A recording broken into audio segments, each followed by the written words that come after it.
Hey guys, it's Tiffany Harlick, and I'm here to give you the overview for the astrology of the month December 2023. So, this is the last month of the year, but it is a 1 in numerology.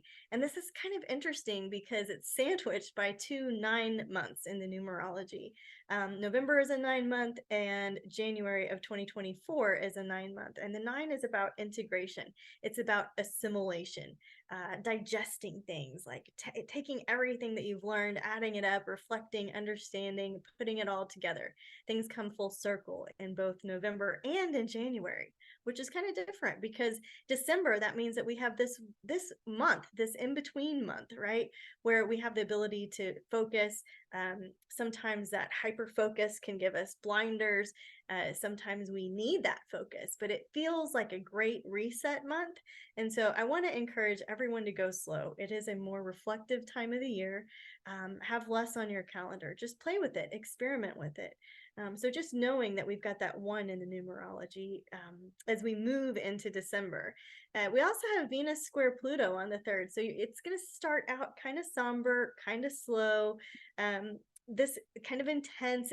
Venus and Pluto in a square together, it feels a little bit like a power struggle. And so as we move into December, do I want to be right, or do I want to be happy? There can be kind of some emotions bubbling up. If we look at the week of December 4th through 10th, what we're looking at here is Venus is moving into Venus is moving into Scorpio for most of the month. So Venus will be in Scorpio from December 4th all the way to the 29th, when she will then shift into Sagittarius. This is a time to stay curious. Venus shows us the real motivations of our heart when it's in Scorpio. So checking your motivations. Scorpio rules the metaphysical side of life. And so this would be a great time to just get lost in one of your metaphysical books, learning something about the mysteries of the universe, the mysteries of the cosmos, and just know that that energy is kind of background energy all December long. This first week of December, right, like the pattern in December, it's like the beginning of the weeks start out a little bit more interesting, lighthearted, and as the week goes on, it gets a little bit more intense. That's the pattern every week throughout December. On the 5th, we've got Venus trine Saturn, and so people are kind of looking to be committed when it comes to love. Like they want to have a commitment, or you might feel like somebody wants a commitment from you. Saturn shows us where we stick with it for the long haul, and it's in a positive relationship with Lady Venus, recently in Scorpio. Very sensual, very practical. Finding where you can make headway with your long-term goals within relationships, within finances, all of the things that Venus and Scorpio rule. Let's see, we've got a Neptune going direct in Pisces on December 6th. So anytime one of the outer planets, right? Anytime one of the outer planets either appears retrograde or is moving back direct, the energy slows down quite a bit. And so that's why I'm saying part of December, right? This is actually slower energy. It's not go-getter energy, right? It's not firecracker energy. It's more reflective, more internal.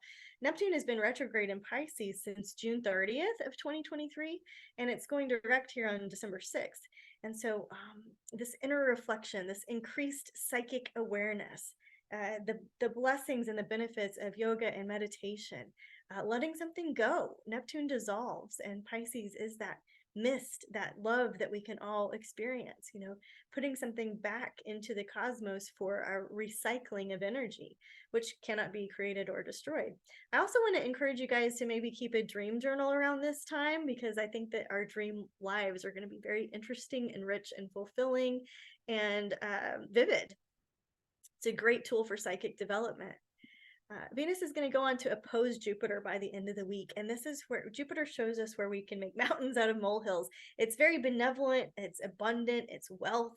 But when it's in a challenging position to Venus, which rules love and money, core values, right, our aesthetics, when it's in a challenging position like that, as the week gets longer, you might be overspending, overeating, overdoing something that feels good in the moment, but may not be practical in the long run. So sometimes you got to do that stuff for your self-care, but sometimes it's better to be aware, like, hey, do I really need to make that purchase right now? Or do I really need a second bowl right now, right? The yoga diet, you want to eat one fistful, like that's the right size. You want to chew all the way through. You don't want to talk while you're eating. You don't want to be on electronics while you're eating. And if you eat this like one little size and you still want more because you're still hungry, then go back. But if you're just shoveling and entertaining yourself and talking and standing up and moving around, you have a tendency to overeat, right? So things to consider here in this week. As we look at the week of December 11th through 17th, I think the anchor really has to do on the 12th with the new moon, which is going to be in 20 degrees of Sagittarius. So Sagittarius, this is where we're on the quest for truth. It's where we want to find fun. It's where we want to have a good time. The new moon offers an anchor of optimism because it's a fresh start. It gives you that fresh energy. It's a time where you can set intentions, or you can be aware of something new that's bubbling up in your subconscious. Life is an adventure, right? You're getting clues on this quest for truth. You might want to start a foreign language. You might want to learn something about a different culture. It's where do you want to live a little? Where do you want to lighten up? Where do you want to make some jokes? Where do you want to take it easier? This moon family story kicks off a new 2.5-year cycle that starts now on December 12th. It will show you a pivot on September 11th of 2024, another pivot on June 11th of 2025, and the mission will be complete on March 11th of 2026. So we always have a new 2.5-year cycle starting every single new moon. So you can refresh every hour of every day, anytime you want to have a reset, right? It's available to you just by a mental shift. But here on December 12th, this is where the new 2.5-year cycle starts, in that sense of adventure, that sense of freedom, that sense of joy that Sagittarius provides. So that's the most interesting thing going on. Mars is going to trine Chiron on Friday the 15th, and then the Sun will square Neptune on Saturday the 16th. Things just get a little bit unclear. The energy is lower, slower, foggier, illusional, delusional, and you just want to wait some things out. It's not the right moment to make life-altering declarations or major changes. So just be aware of that. And then the week of December 18th through 24th, true to form, Monday starts out probably with some really good news. Mercury is going to trine Jupiter. That's a marker of good news. There's workflow, there's grace, there's ease, there's good conversations.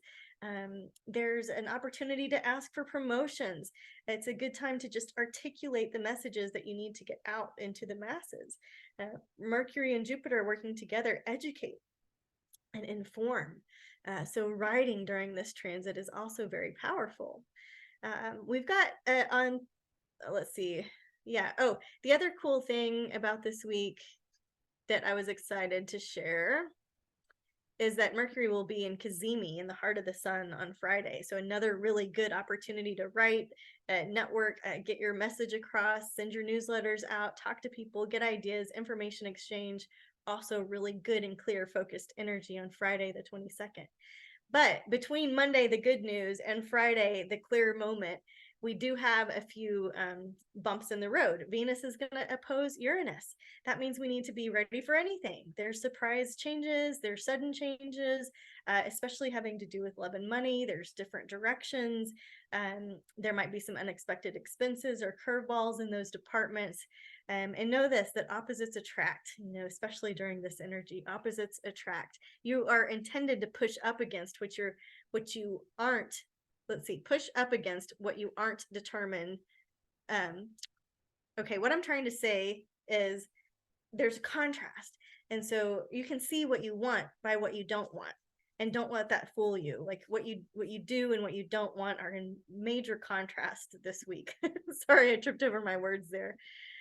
On Sunday, the good vibes return. Sunday the 24th, the sun will sextile Saturn.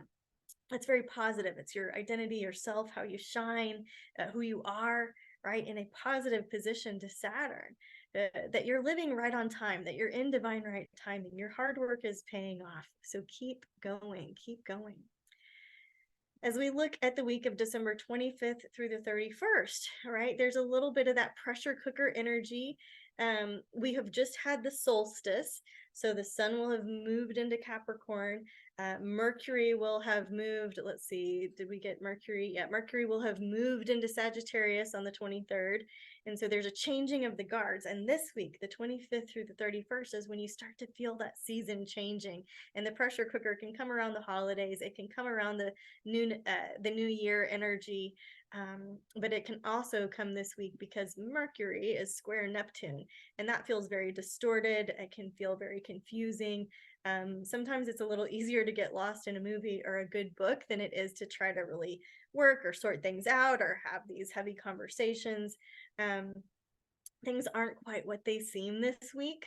All right. And so if you're looking for just a moment to be excited about, right, I would say that we've got, well, there's two. So there's a full moon in Cancer on Tuesday, adding to the intensity that, the the tides are high, the blood flow is high, the karmic flow is high, and the full moon is in Cancer. So clearing out your house, trying to clean things up, nesting, letting something come full circle with your family, with your lineage, with the way that you mother and nurture yourself. Could just be as simple as cleaning out the pantry or the refrigerator. Getting this stuff under the beds and the closets reorganized could feel really good. It would be a great use of energy this week. And then I also want to draw your attention to Friday. Venus will be moving from Scorpio, right? Scorpio that rules sex, death, and taxes, and the power and the inner mysteries and kind of the intense depth of life. It's moving into Sagittarius, right? This is a reminder that we're here for a good time, not a long time, to live a little, to have a little fun. We value our adventures. We value our freedom. It can be a really good period, again, to learn a foreign language or get involved with foreign aid at some level. Jupiter's going to go direct in Taurus on the 30th, and Jupiter stays in each sign for about a year, right? So it was 12 years ago that Jupiter was in Taurus, so it'll be another 12 years before we have this energy again with Jupiter in Taurus, the sign of food and finances and farming and dependability and being really stubborn. So this moment where Jupiter goes direct, it's slower energy. We're more tired. Give yourself a break as we just kind of fade into the new year. It's very somber. Venus is going to square Saturn this first week of the new year. We have a 9 energy in the frequency, which is more about wrapping things up and assimilating things and digesting things. There can be this release of pressure when you haven't planned too much in a way. We're looking for things that are very soothing, food that is soothing, things like this. So I was mentioning that Jupiter is in Taurus until May of 2024. And so when it moves into Gemini, that's very different territory. Jupiter does not like being in Gemini. There can be an overload of information. We can say like, yeah, I live in a time of great information, a time of huge information exchange, but the trick is to be very, very discerning. Gemini represents that duality. And so we just have this little juicy moment where Taurus goes direct on December 30th, and we'll stay there until late May of 2024. Then we'll change signs. So Jupiter, abundance, grains, wealth, benevolence, connecting with foreign cultures, things like this in Taurus, in the land. So this focus on being a good steward of the land, this focus on gardening, growing your own food, in my world, beekeeping, right? Staying connected to the earth as we close out the year. Don't forget to count your blessings. Keep your blessings in sharp focus as you close out December of 2023. Keep your gratitude journal. Okay, so that closes out the 2023. I have so much I want to tell you about 2024. I have done several 2024 forecasts. There's spiritual forecasts. There's all kinds of forecasts I've done. If you need help finding those, please just let me know. Drop a comment. I'll be happy to help you find them.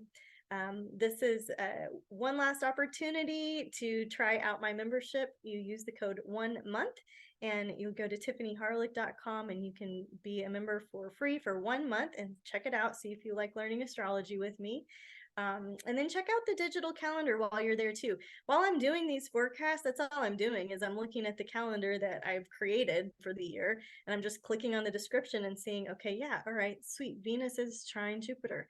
Okay, the moon is moving into Cancer. Oh yeah, okay, the sun is trine Jupiter, right? So that's all I'm doing. And then there's a description in there that shows you exactly what I think that that means. So after studying astrology for over 20 years, this is just my lens. I practice Western evolutionary astrology. It's my favorite kind. And I hope that it inspires you. I hope that you leave this year with hope and optimism for good things to come in 2024.